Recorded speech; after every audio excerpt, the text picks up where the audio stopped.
Okay guys, I just wanted to show you something here. If you have a Ford car or a truck and your shifter is extremely loose, you can see that this bushing here is wore. And we're gonna replace that bushing. And here's the bushing that we're gonna replace it with. That's just a Dorman part number. I can get that number if you need it.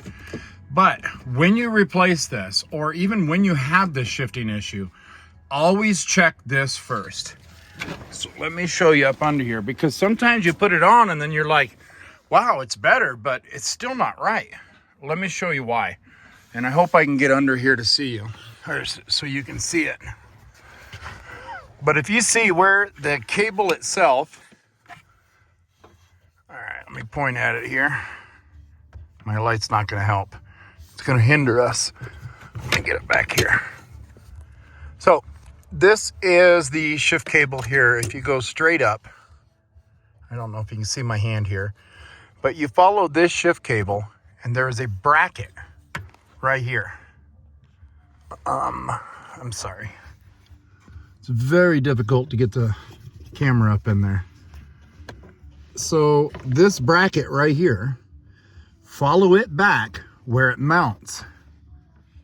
And then if you look where it mounts, there's a bolt right there and a bolt right there.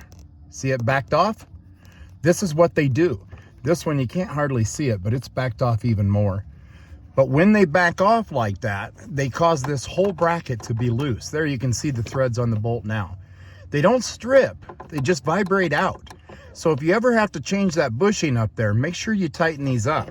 And what I do is when I'm in the process of tightening it up, I'll pull it back out a little bit more and put a little bit of Loctite on it and then put it back together or tighten it back up, because the Loctite will help to hold it from pulling back out, if that makes sense.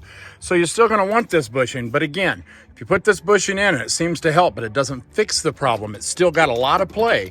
Check that bracket. Those two Torx bits, they always thread out. So I hope this video helps you out. Please click like, please click subscribe. Click on my name underneath this video for all my other how-to videos. And as always, guys, enjoy.